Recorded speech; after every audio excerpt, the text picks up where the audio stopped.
Welcome back to the podcast, everyone. Today, my guest is a b-boy, DJ, producer. He has a show on KEXP. I recently ran into him a few weeks ago at Snoop Dogg's Snoopadelic show at Supernova. I'm excited to dive into his background a little bit, talk about the changes in hip-hop and DJing in Seattle, and just learn more about the man, the myth, the legend himself, Supreme LaRock. He's an OG in Seattle, and I'm very excited to learn more about you, man. So thanks for being here. Definitely. Yeah, we had a funny interaction when we first met. I was handing out dicks to people at Supernova. Cheeseburgers. Cheeseburgers. For those that don't know. Yes. There's a restaurant in Seattle called Dick's with great cheeseburgers. Yes. Dick's is doing their best to figure out ways to connect with artists, whether we're about to go to South by Southwest and bring some artists down there. I know Macklemore did something with Dick's like in 2012 when he was like on top of the Dick's building. Right. Sir Mix-a-Lot has done stuff with Dick's. But he didn't. You know, I'm in the video, right? Oh, I had no idea. Yeah, I'm in the video where they're at Dick's. I'm in that part of the video. I haven't even seen the video, to be honest. Okay. But that was shot at Stan's on Rainier. That wasn't at Dick's because Dick's wouldn't let him do the video there. Interesting. Huh.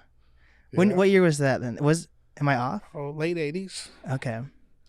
So then they had Macklemore on Dick's though. So it's interesting. So it's the change. I think they always regret it. Once the song came out and the video came out and how big he went, I think they always knew they effed up at that point. Right. So when the time came and Macklemore, I think they probably rolled out the red carpet. Like, come on. Yeah. Damn. 2020 vision for certain things. I had no idea. Yeah. Huh. You can go watch it. I will. I'll have to. So how can I add this just for audience? How old are you? I'll be 55 this year. Gee, so you've seen the whole evolution of hip hop basically. I have. That's wild. I mean, it's hip hop's 50th birthday this year. And we were just talking about it on the way over here. Like I was 5 years old basically when it was starting. And when I was about 11, I went to New York City and that's when I witnessed it. And I've been into it since then. It's like, it's still fairly new. You know, it was like, I don't know, 10 years old or something, however old it was. And it wasn't even 10 yet, I don't think, but. Right. So I was early. I was just early on things. Damn, you haven't checked out my Cool Rock Ski interview even? I haven't checked any of them out yet. I ain't gonna front. I'm hurt. It's cool though, because that night when we met, you didn't know nothing about me. Fair enough. Nothing. Yeah. Right? And I knew nothing about you. That's wild how things like people can exist in the city and like have no idea. I know. Seattle's like a small, big city, I guess.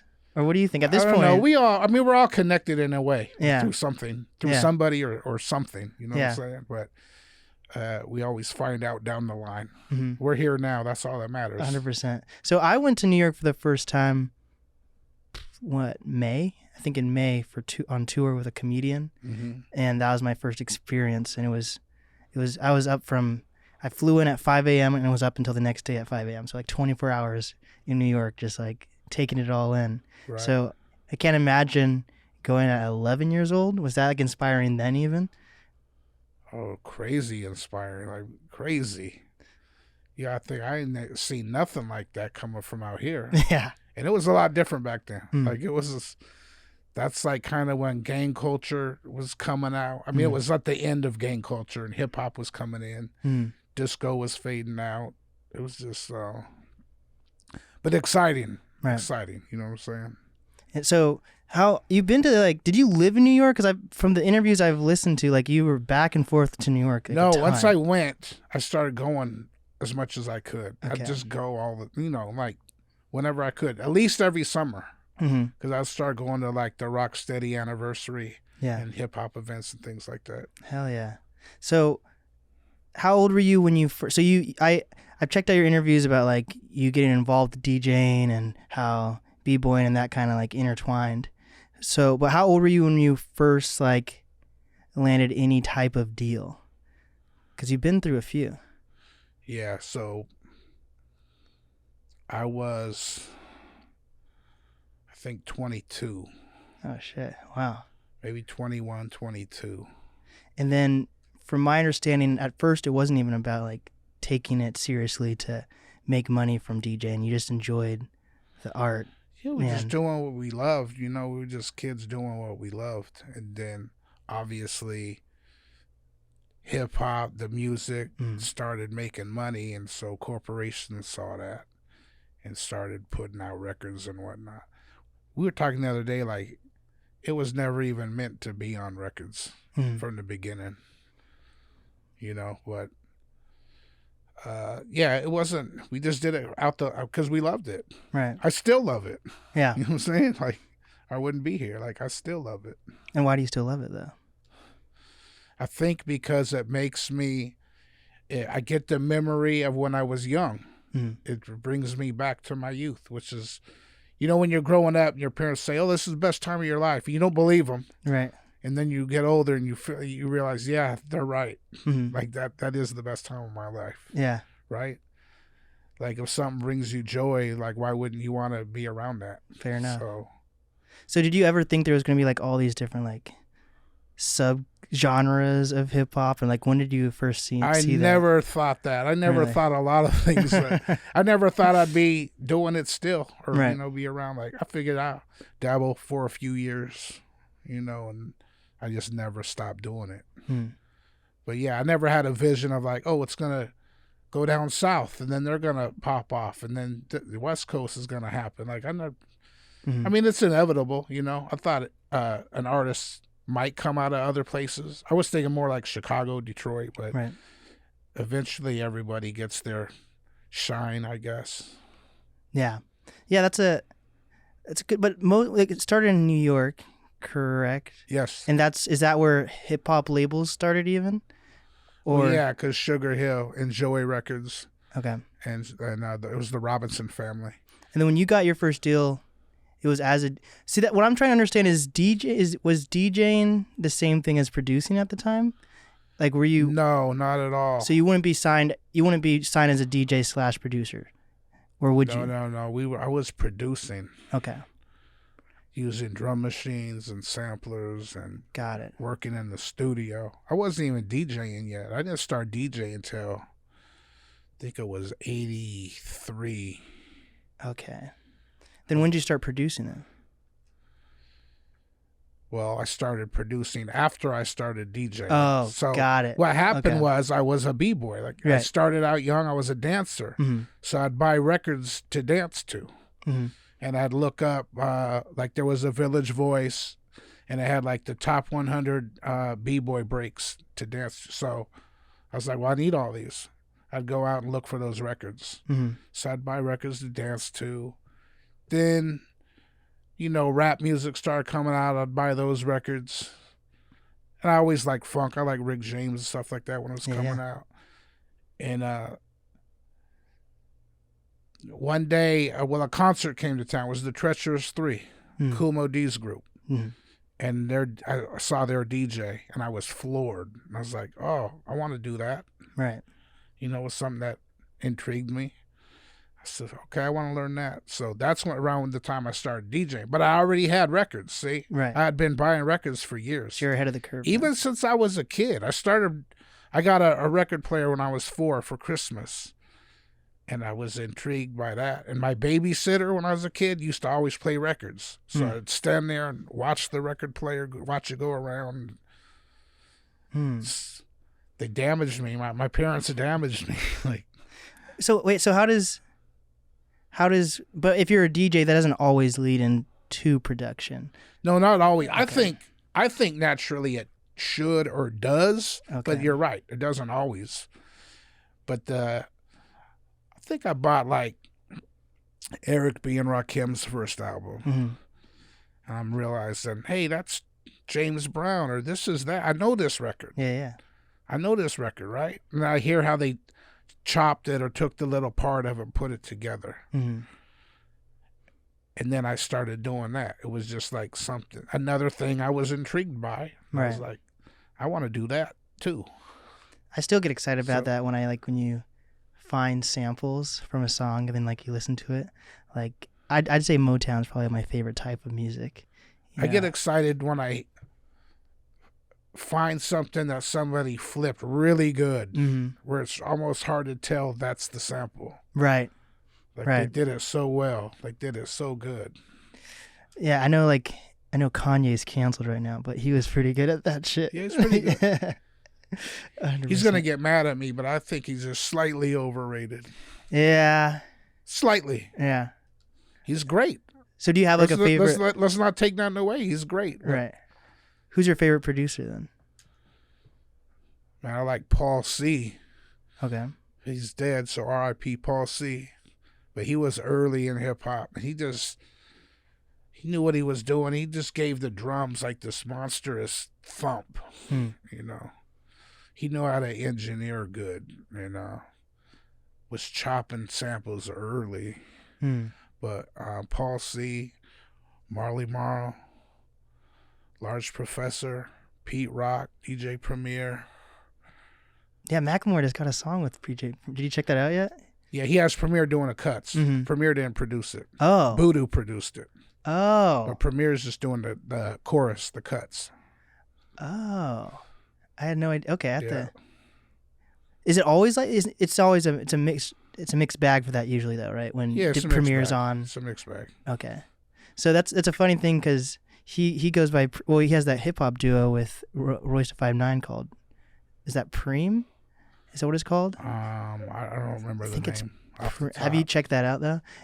Yeah, for sure. It's funny because you go by Preem. That's interesting about hip hop is when is it what is it? I don't know if fan service is the right word. When is it like biting someone's name versus like showing them respect? Like even from how you got your name, Supreme La Rock. So when is it like cool versus being like you're actually stealing someone's name? That's a great question. But the thing with hip hop is currently you have little this and little that, right? Yeah. Everybody's little. Are they biting each other's name? They're all little. Right. So are they biting each other's names? Are they paying homage to? Like, what is that? You know what I'm saying? Right. And so when I was coming up, everyone was rock, like Danny D-Rock, or ski, like Cool Rock Ski. Yeah. Everybody was rock or ski when I was coming up. And then there was a lot of bigs, the Big L, Big Pun. You know, a lot of people were big, and then everyone was little. So I don't know. I mean, how do you answer that? That's a good. Because even if you look at like Aesop Rock or Aesop Rocky, right, that's super close. But I feel like they didn't even know. No, they don't know. It's just hip hop. Like, fair. Why did that become a thing to have like a stage name in hip hop? Even I don't even know if they were stage names back then. Okay. Because it wasn't really stages; they were just in parks. Right. It was just more of a street name, a street moniker. And it's just carried over. Okay. But it's like Kendrick Lamar. Is that his? Yeah. That's just his name, right? That's his. I think Kendrick's his. I mean, Lamar's his middle name or something. I think it's Kendrick Duckworth Lamar or something like that. It's something. Right. It's just like mixing his middle name and last name or something. I forget. But I know I see a few cats using their names now, using their names. Like Drake, but that's his middle name too, I think. Interesting. Okay, so you got your first deal at 22. What does a deal at that time look like? And this is in the 80s? Yeah, this was it's like around 90, I think. Okay. Like coming out of the 80s. So first off, before I got that deal, I was talking with Nasty Mix. And that's Sir Mix-a-Lot's. It was Nasty. It was actually Sheila Locke's label. Okay. But they named it after Nasty Ness, who was a DJ around town. And Mix-a-Lot's Nasty Mix. Nasty Ness and Mix-a-Lot, Nasty Mix. They named it after them. They had huge success with Mix. And they had just put out Criminal Nation, I believe. So I went and talked to them, and they were interested. But they said, we got a high performance coming up. They had like two girls, I don't remember their names. I think this group called FX. And that's from Seattle? They weren't from Seattle, but they Okay. were signed to the label from Seattle. Got it. And so they're naming all these groups that are in front of us. And I'm like, well, when would we come out? You know, and they're like, it's going to be a while. And I'm just like, no, we want to come out right now. Like, you know, we're excited. We want to come out next week, basically. Like, Right. We're ready to go. And so I didn't want to wait. So I started going to other record companies. And then one picked me up. It was called Ever Rap. Okay. But they were successful. Well, I think it was a punk rock label called Ever Rat. And they were distributed through Enigma, which was a big company at the time. Mm-hmm. And so since they had success, I felt great about it. But once again, it's funny because all I wanted was this machine. It was called the SP1200. That's all I wanted. So they were like, well, what do you guys want? And I said, just buy me an SP1200. Mm. I didn't ask for like no crazy advance money or nothing. I just wanted the SP1200. Were they doing that at the time, though? Were they still, like, when did it go from, like, a record deal just having a name versus a record deal actually, like, having money to support what someone was doing? Because if hip-hop was brand new, still, it was even though it was... new.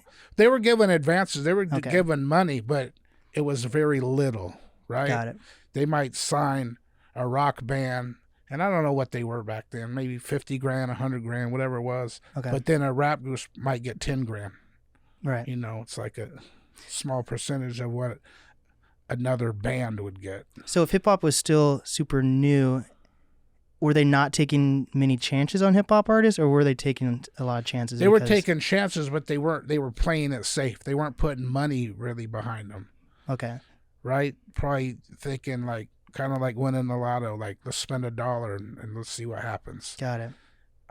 Eric B. and Rakim was the first group to get $1 million deal. Oh, wow. And that was like unheard of back then. Hmm. I think that was 87, 88, I don't remember, somewhere around there. But there were already like big deals for that for like other genres probably? Other genres were getting those deals regularly. Got it. It was nothing. Huh. But not for rap. Now I heard what NBA YoungBoy got some crazy, like 300 million or something, something ridiculous, like something just crazy. Yeah. It's fucking insane. So then why were labels interested in picking you up? Was it because you had tapes that you can show them? Was it because like you were starting to get a name as a DJ, or like what interested these labels? I put a record out myself. I pressed my own record, and we were getting airplay, and we had a buzz in the street basically, and so they were interested. They'd heard about us. They heard us on the radio. We were #1 on the charts out here, like on the radio. Okay. Like above everybody that was out. And so they were interested at that point. And they were starting a rap division. They were looking for rap. So there was a point where there were actually like decent labels in Seattle and radio stations that were giving airplay, because it seems like where we are now, there's almost zero labels, but there's like some distro deals like Sub Pop or whatever deals, yeah. Or like people, like a lot of my friends, I've realized, even though I've had KEXP people on the show, you're part of KEXP even. Yes. A lot of my friends who are artists think they have no shot of even being on KEXP, so they don't even reach out. So there's like a stigma that people think that like KEXP is like somewhat an independent radio station, but they still don't feel like there's going to be supported if they even submit something. So they're shooting themselves in the foot before they start, right? But that's not a great outlook. Fair. But where do you think that stigma, like that mindset, comes from? If you're saying that like in the 80s or 90s you were able to like go press your own thing and then go to a radio station, and if that's the culture that Seattle was pushing, how are we in 2023 and there's thousands of artists in Seattle that think there is no support, whether there actually isn't, or there's just some stigmas now that radios aren't going to support I'm going to say there's very little support. There's support, but it's almost none. It's very little, and it sucks. But yeah, your friends are correct. But why? What changed, do you think?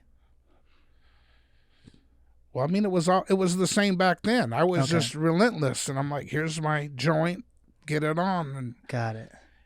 It was funny because I went to the store. It was Glenn Boyd. He had the rap show on KCMU back then.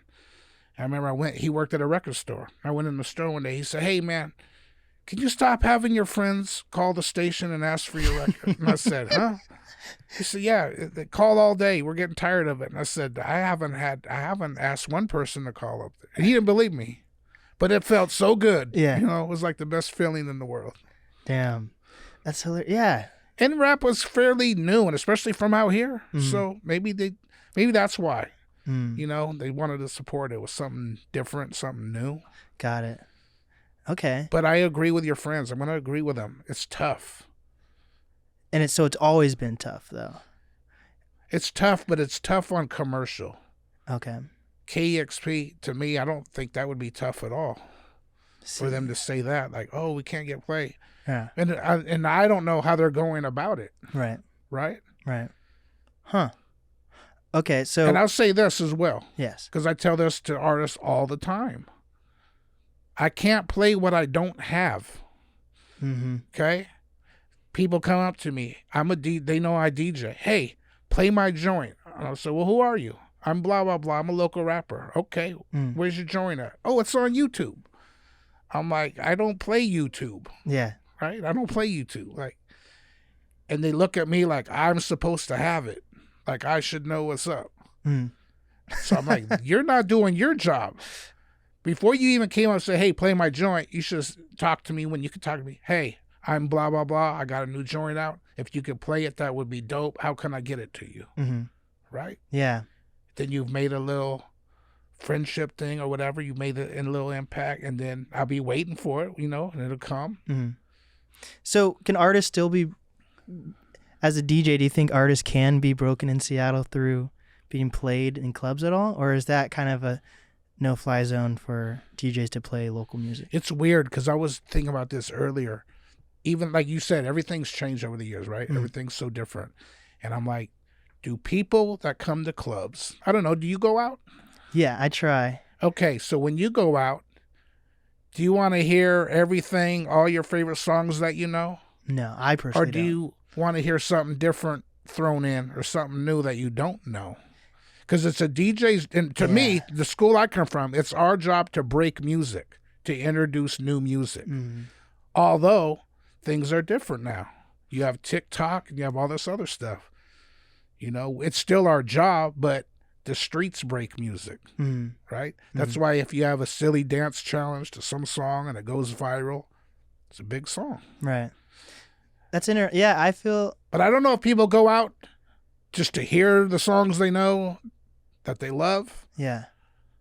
You might be different. You might be a music head. That's why you want to hear... I know I want to hear something new. I want to hear something I've never heard before. Right. But I'm different. I'm not the average club goer.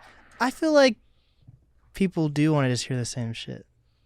I feel like a lot of people listen to the same music and they get whatever Spotify pushes to them. Right. Versus I go out of my way to listen to old music, new music, whatever. People email me their music to come on the show. I'm consistently listening to you know what I was, I wish I had my phone. I was listening to Seattle's Finest in Funk and Soul 1965. Wheedle's Groove. Yes. So that's what I was listening to in the car. I put that together too. Yeah, okay. Yeah. So a lot of people don't know. Right. A lot of people have no idea. See, but that's I like that type. Besides the fact that you're a guest on the show, I genuinely like listening to that type of music. But I feel like most of my friends like to listen to the same thing over and over. Right. I think most people, the average Joe or Jill, they like what they like. They like to listen to everything over and over again. They love it. Yeah. I feel like I could play the biggest. It's funny, too, because when they come to the club, they request the most popular song. Yeah. I'm like, you don't think you're not going to hear that tonight? Or they probably heard it already on the way over there. Yeah. Right? They probably listened to it, but it's funny that it would even request something that's so popular. Yeah. But as a DJ, to answer your question, I try to break things. Right. I try to slide them in and see what the reaction is. But crowds are fickle and crowds are funny. Mm-hmm. I remember Little Duffel Bag Boy. I forgot the name of the group, but Lil Wayne did the chorus. Mm-hmm. I remember when I got it, I liked the record, and I was like, I'm gonna play this, man. And it cleared the floor. I got dirty looks. No one was feeling it, and it was like 3 to 6 months later, it was just huge in the club, and everyone loved it and was asking for it. The singing along was like, y'all are funny. Yeah. Did that make you feel petty at all though, or like feel like why would I play this if I tried to show you and now you don't? Because I feel like No, I try to make the crowd happy. I try to. Right. They're there to have fun. I want them to have fun. Do you, as a DJ, do you ever get emotionally attached to music? Sometimes I get too emotionally attached to music that I don't even want to play it around someone new, right, or something, because I don't want to form a memory around a favorite song. Yeah, but someone. I do. Yeah, for sure. Yeah. What is that? Sure. I think we're passionate about music. I think that's really what it is. Yeah. And it just touches you in a way, touches your soul. That's what it does. I thought it was funny when I was listening to the biggest podcast in 2017. You were saying there was a switch that flipped from when you were playing music that you liked versus playing music that the crowd liked. Right. So how long did that take for you to feel comfortable with that though? Or is that kind of like a 50-50 battle sometimes though? Because sometimes you do want to play music you like, but you also want to play music that the audience likes. So do you have to find a happy medium, or do you just go full send into what you think people are going to like? I still hate to play music that everybody likes. Yeah. I really do. Because the way I look at it, I've been doing this a long time, and I go around the world and I dig and I spend my own, my money on records that I feel are great. I'm like, people need to hear this, and I want to introduce that to people. And I can though. There's certain parties, right? Every party's not the same, right? There's just parties where I can do that. Yeah. And those are the parties I love, that I walk away feeling pure. Like, this is why I do this. This is why I love this. And this is what it's supposed to be. Right? But I'm a very well-rounded DJ also. There's people that just do those parties. Right. And that's great. Hats off to them. But they also can't come and do the next party I'm doing because they wouldn't know how. Right. Right? Very versatile and do many different things.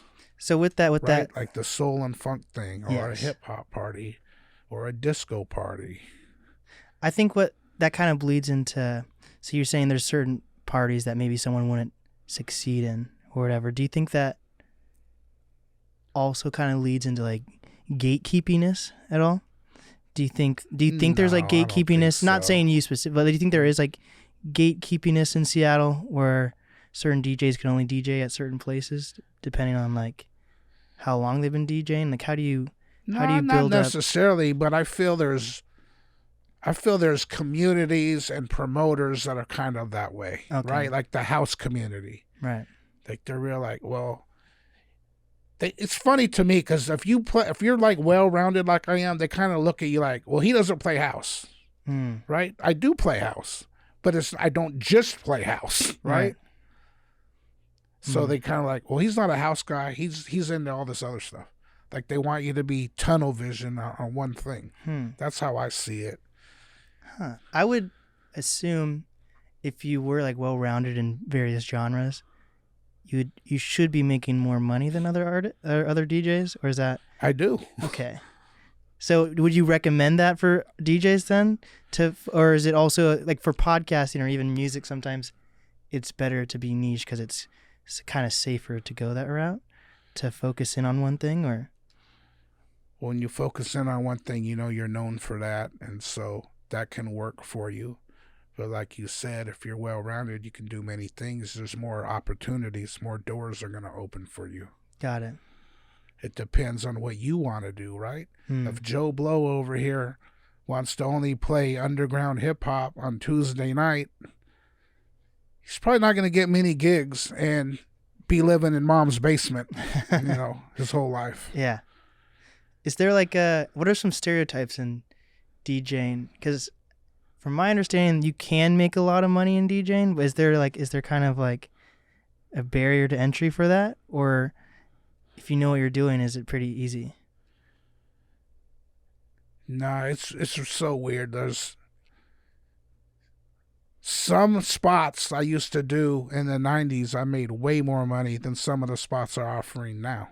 But the thing now is I think there's so many DJs. Everyone's a DJ. Yeah. Everyone says they DJ. And I get it. If if your parents got you a computer and you downloaded some music for free and you mess around, have fun with it, and the club says, hey, come play Monday night. We'll give you $50 and free drinks all night. You have zero investment, right? Right. You're like, hey, I'm getting $50, getting all the drinks I want, and I'm going to be the man or the woman of the hour, and I'm going to look cool, and people are going to see me. And so they do it. But you do have to start somewhere. Right. But it also kind of ruins the environment, for DJing, because it kind of sets the bar. They're like, well, we can get this guy for $50. Why would we get Supreme for $2,000? We can get this guy for $50. Right. Right. So how does a DJ build up their worth and their reputation in a city? Is it just by playing more shows? Is it that straightforward, or? I would say, for me personally, I have a long list. Yes. Of production, TV shows, movies, magazines, books, radio show, tours. So I can show you why someone like me would. Right. Other person, it's kind of, I look at it like this, right? Okay. You have a chef that went to culinary school, been cooking for 20 years. Nice. He's the man, right? Or you got a guy that just bought a really nice knife set and he wants to cook too. So which one, should they get the same amount of money? No. Right. It's like any other job. You look at the resume. But a lot of clubs don't consider that, or they don't look at it like that. A lot of people don't even think DJing's a job. Right. Yeah, that's true too. Huh. When was that a switch? Did you ever see a mental switch where people started not thinking DJing was as much of a job or a craft? When did I make the switch? Or no, that you started seeing it in audiences or just society? I still like that, right? People don't think it's a job. But it's always been like that, do you think? Yeah. Huh. Okay. I feel like DJing, not saying it's not right now, but I feel like DJing used to be held to a higher regard, and now it's a thing where people, you were saying, right. You're right just about pick that up for sure. And is that just come from technology, just like how anyone could be a rapper at this point if they buy a laptop? Somewhat. Things have just changed. Used to be DJ Jazzy Jeff and the Fresh Prince, Eric B. and Rakim. The DJ's name used to come first, right? The DJ was the focus. Oh shit, that's a good point. Yeah. And a lot of groups and rappers don't even have DJs anymore. Yeah. That's hilarious. So that's why they've downplayed it over the years. The DJ was bigger than the rapper in the beginning. Yeah. What was a rapper without a DJ? Nothing. That's a good point. I was just I'm not saying I'm the best DJ in the world, but I DJ a little bit. Not the best by any means. But I've been trying to work with like Miguel and like work with more DJs to like learn, etc., etc. I DJ for my friends' shows or concerts. I'm DJing. Oh, you know WD-40? Of course. I'm DJing his with, release. Yeah. Nice. So I'll be there. But I'm going to Alaska with my friend Saint Dion. He's from Alaska, moved to Seattle, and he's doing a show there. And we had like a meeting with the Alaska and whatever the promoters, and they're like, "So we're just gonna call you guys Saint Dion, right?" I'm like, so I get what you're. I didn't think about that until you just said that. That's super funny, huh? Okay. Food for thought. Yeah, 100%. But yeah, it's been really downplayed over the years, and also, like I said, I think because there's so many. Like even now, if you go on Instagram or whatever, and you look at social media, you will really see. And the average person won't catch it, but you'll see a lot of fake DJing. They're like pre-recorded things, and people pretend they're doing them. They'll mock it on a video and post it.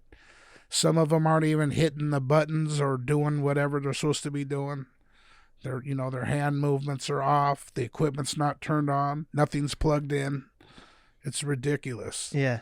But things like that is why. Yeah. Have you seen the movie Pop Star by any chance? I haven't seen it. It's I think it's Andy Samberg. Do you know who Andy Samberg is? Yeah. It's like a mockumentary with like Nas is in it, DJ Khaled's and Usher. Like I think it came out in like 2017 or something. It's like all the big celebrities were in it at the time, and it was like him being Andy Samberg being like a pop star.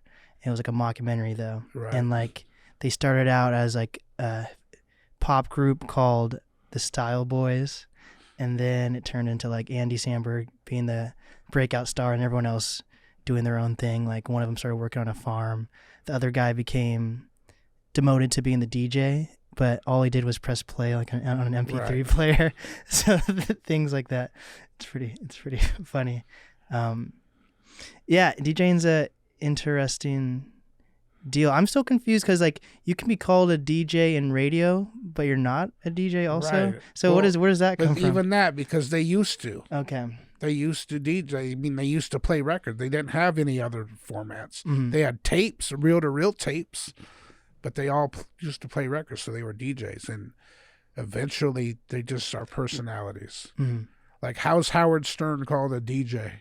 Right. Right. You can Google who's the highest paid DJ. Howard Stern is. He's number one. Yeah. But I'm like, well, he doesn't DJ. He's not a DJ, right? That's a good point. Okay, so record deals. How many record deals did you have before you decided I could make my own record deal? Label? So the first deal I got, it never happened. The deal happened. I was late turning in the master recordings. Because you were working with like a girl that's mom was like. Right. Yeah. She was in high school. Yeah. It was very hard to go to the studio. But we'd go when we could go. And so eventually, recently, I found out that the label actually went bankrupt. And that's why the record didn't come out. I thought it was because we turned it in past the deadline and they just said, forget you guys. Like, Wait, you were saying, I heard you said that like that made you want to stop music. Right, when I stopped at that point. So, no, I stopped at that point. And that, I mean, you got to think, man, you're young and you have all these dreams and Yeah. aspirations, and then you just get crushed, right?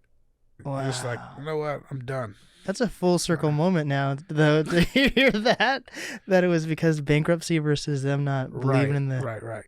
Holy... So I was done, and that was probably a few years. It wasn't that long, you know.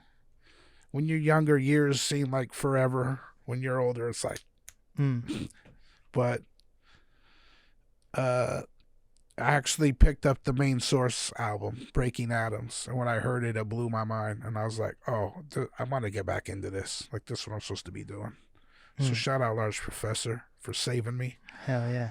And then got back into it then. I'm trying to think my next deal. I think my next deal after that was with Ubiquity Records. Okay. And that is did you use your previous record deal as like a resume to reach out to the next deal, or how did that No, work? it's crazy. So I met this guy, and he lived literally like 2 blocks from me, and he DJ'd and collected records. And he came over to my spot, and he was telling me this store in San Francisco he buys records from called the Groove Merchant. He said they're starting a record label. I said, oh, maybe we should do something with them. I said, well, what are they putting out? What are they doing? And he said, I don't know. So he called them from my house and played them some of my beats over the telephone. And the guy said, yeah, let's do something. and then he signed us. Dang. So I'm on the very first Ubiquity release. Wow. And they went on to become a pretty big label. They're still around now. Dang. Like they put out a lot of stuff. Huh. So during all this time, or did you have like friends around you that were also getting deals, or was this really like a thing where like no, nobody was getting deals. Huh. Everybody was dabbling with music and DJing and rapping. Yeah. Nobody was getting deals. So what was in your mind where you went from, what was the switch from being like, I'm doing this for fun like my friends are, to being like, this is something I could generally like make an income from and get deals from? The funny thing is, I never thought of making an income from it. I just wanted to walk into a store and see my record next to somebody else. Like, I want my record next to Run DMC. I want my record next to Ultramagnetic. You know what I'm saying? Yeah. I just wanted, honestly, I just wanted a record, and I wanted it in the stores. Yeah. I never thought of a career or making money. That's a good. I just wanted to walk in and say, oh, yeah, look at that. Like, Got it. Okay. So with deals that you were part of, what was the reasoning behind like going through so many deals? Was it a mixture of like deals ending, or are they like one-off deals, or how did your deals work? The first one that I told you, we never Ended. came out. Right. So the second one was the Ubiquity thing. And I was like, I could have put it out myself, but I'm like, well, why? Let somebody else pay for it. Why Right. spend my money? That's how I looked at it. Let them do it. Interesting. And then what year was that? I think that was 92. Okay. So, and how long were you part of that deal for? So that's the funny thing. So the record they did was a compilation, and we had a song on it. And then we ended up finishing an album. The group was called the Sharpshooters. Yes. Yeah, I checked them out. We ended up finishing an album, and we took it to them, and they didn't like it. They didn't want to put it out. So that's when we go to the next thing. Got it. And that's when we started Conception Records. Because at that point, since it was done, and I didn't really have, at that point, I didn't know like how to get a deal or how to shop it. The first one was just luck, right? We called the guy on the phone, played something over the phone. And so I said, well, let's just put it out ourselves. How did you know you had some, it was always that you just wanted this music out there kind of, or did you know you had something? Like, did you like know your worth at some point? No, like I said, we just loved it and we're having fun. I never really thought about it like that. That's so interesting. I feel, because nowadays I feel like everyone they don't even have to be having fun, and they'll try like shoot for a record deal or something. Right. They're not really in it for the right reasons. And it seems like you were in it for the right reasons, but weren't even thinking about the bigger picture of it. No, not at all. Like, not at all. Is that a mindset people should hold on to, though? Like, do you recommend that type of mindset for artists? I just think I mean, things are so different, though. Because I always felt like if you're good, it's going to happen for you regardless. If you stay at it and don't quit. Right. It might take a long time.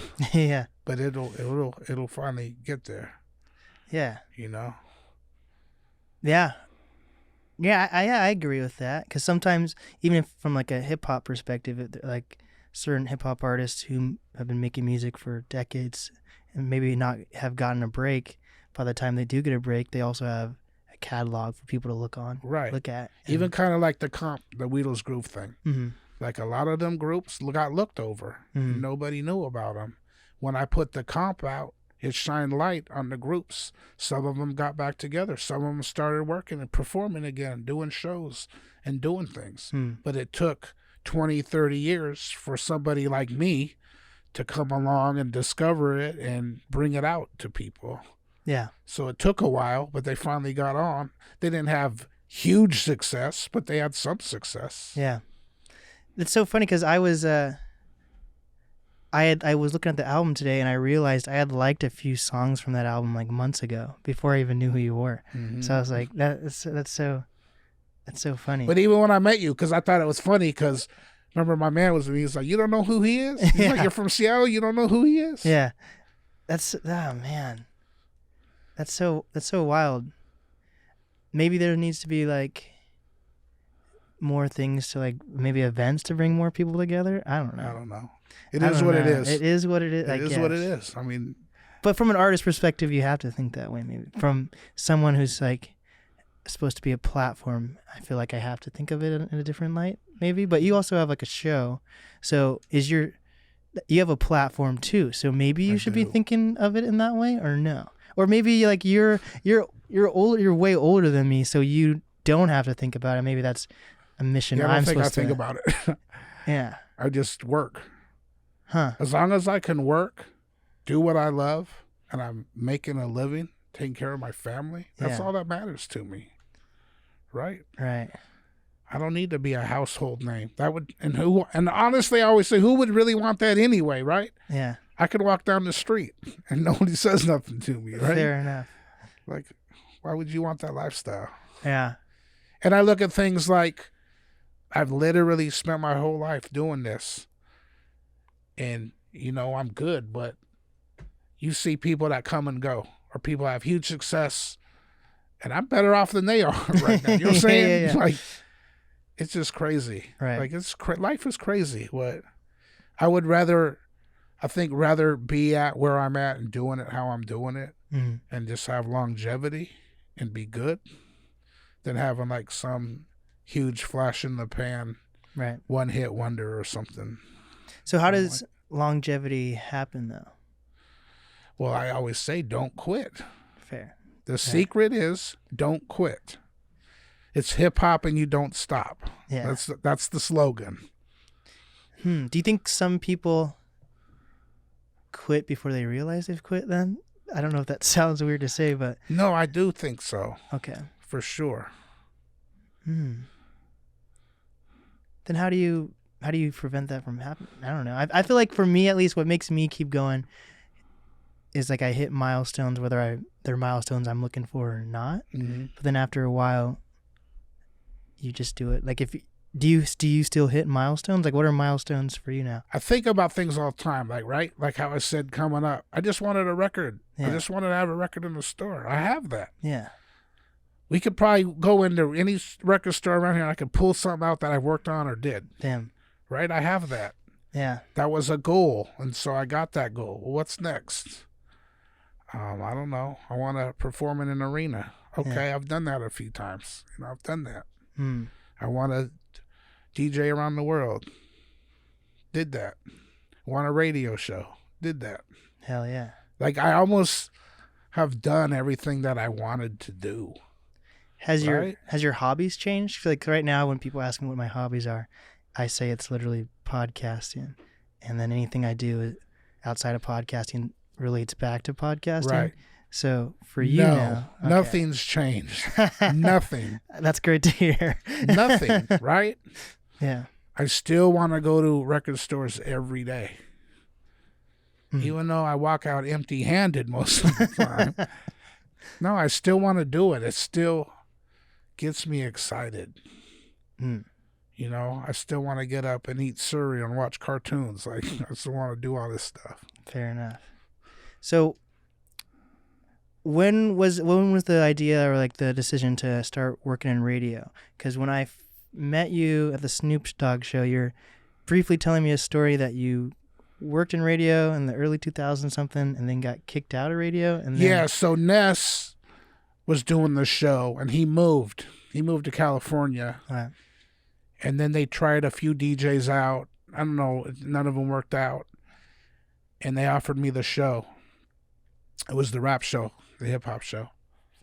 And so I took it over. I was super ecstatic. It's not something I set out to do, but they asked me, and I definitely wanted to do it when they asked me. And then so I said, well, we're going to rebrand, because it was called Rap Attack. Okay. So I rebranded it to Street Sounds, which it still is to this day. Mm-hmm.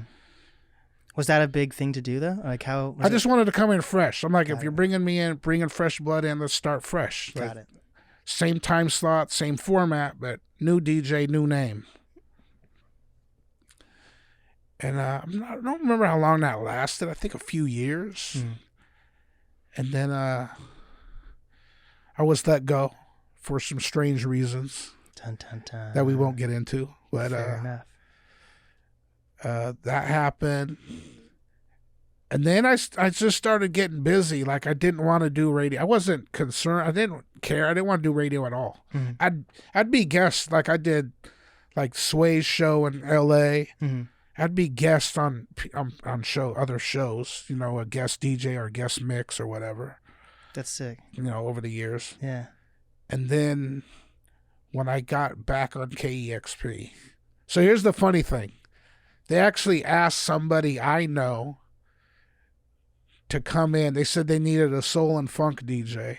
They're doing this new show. Mm. They asked somebody, and they couldn't do it because they were overseas. Mm-hmm. So all these people were hitting me up because they heard about it. They're like, oh, you're like, it's a no-brainer. Go get this show. Yeah.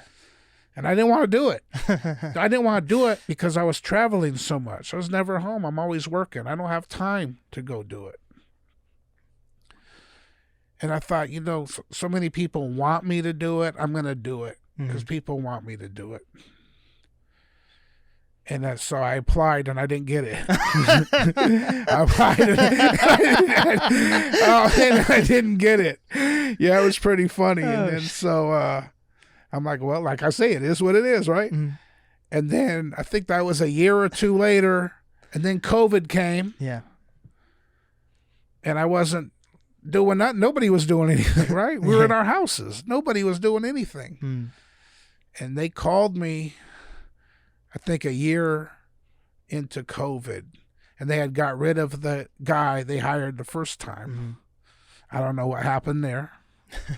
I don't know if he quit or I don't know what happened. Right. But they called me, and I thought to myself, I'm going to go do it at least for now because I'm not working. I'm not making any money. I'm not doing anything. Mm-hmm. Why not?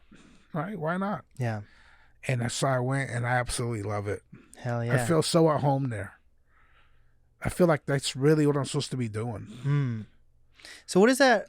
I don't even think I've been into it's at KEXP. I don't think I've even been inside KEXP. Yeah. I worked at 92.5 for a little bit. Uh-huh. But so what is it like? You enter and then there's like a booth set up for you to DJ and it just plays over the radio, or is it like pre-mixed, or how does any of that work? Everything's live. Wow. Everything is live. But the thing I really DJ on my show. Mm-hmm. A lot of like the midday mix, midday variety mix. Mm-hmm. It's kind of like, I wouldn't say iTunes, but there's a big computer and they just pick and play songs. Like a playlist. They're not DJing. They're like, you're right. Yeah. Like Vitamin DJs, Lace Cadence DJs, I DJ, all the Expansions guys, they all DJ. I just met Lace for the first time. Yeah. So they're doing something with KEXP and he's going to Africa. Yeah. That's craziness. Yeah, but see, it's like crazy. Yeah. Wow, that's like a full circle moment for like people who really push the scene in Seattle to be in places like in power like that in radio in Seattle. But that goes back to me saying, don't quit. Yeah. And it all comes around, right? Yeah. I said, don't quit, and it might take a while. Yeah. But now we're all there. Like it all came around. We're all family. We're all there. Wow. That's wild.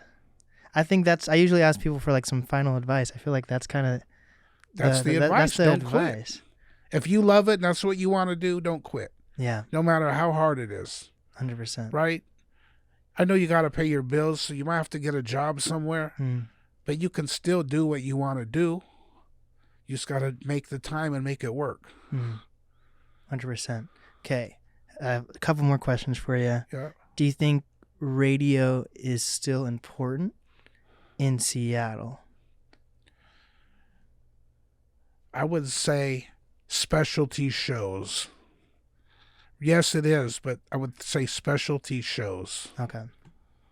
Because the specialty show, they can play all the different stuff. A variety mix, yeah, you're going to get variety, but it's going to be pretty much the same old things you know.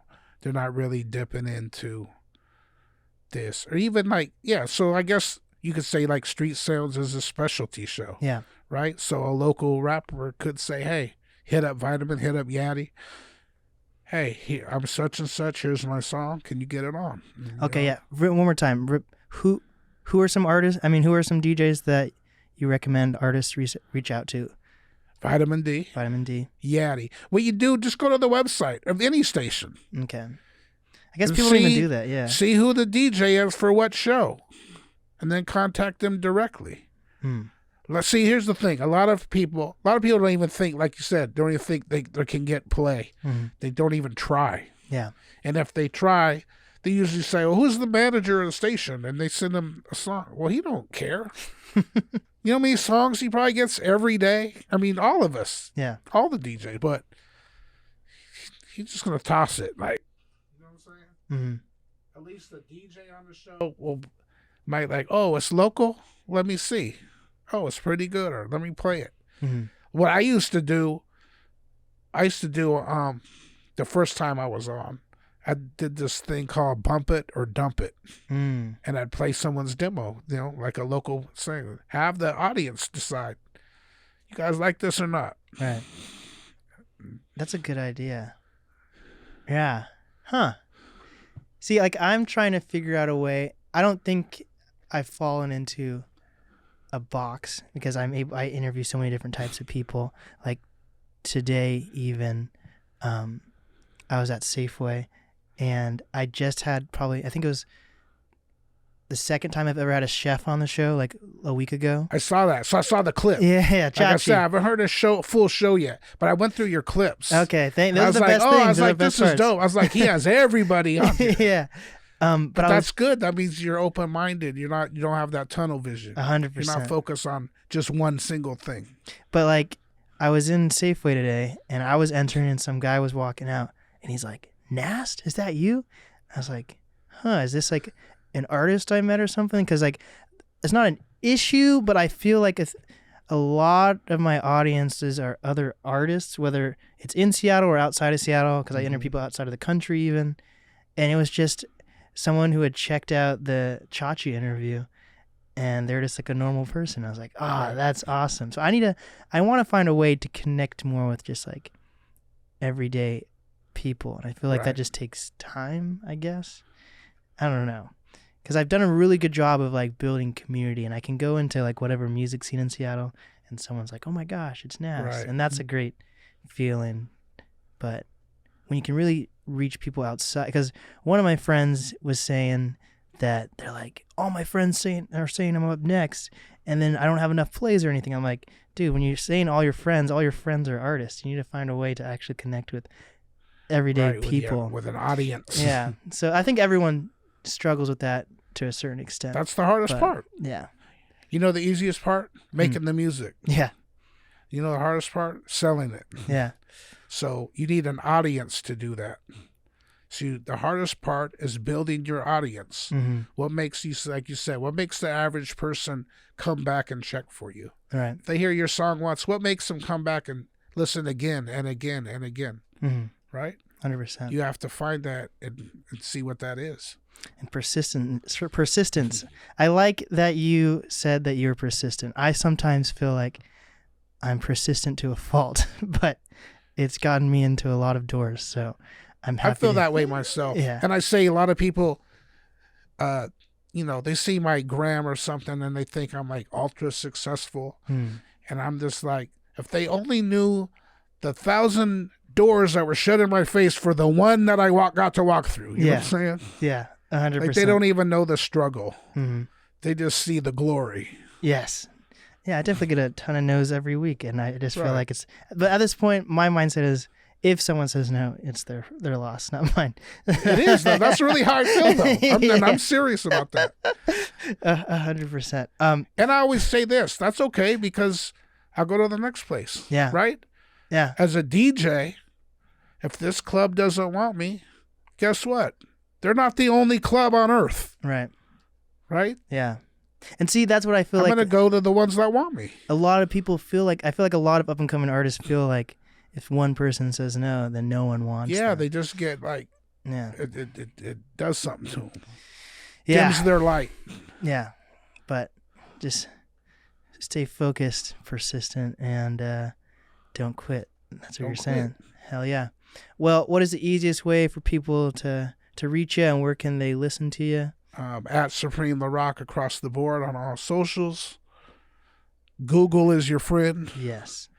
And KEXP 90.3 FM, KEXP.org, or the mobile apps every Sunday, 6 to 9 p.m. Pacific time. Hell yeah.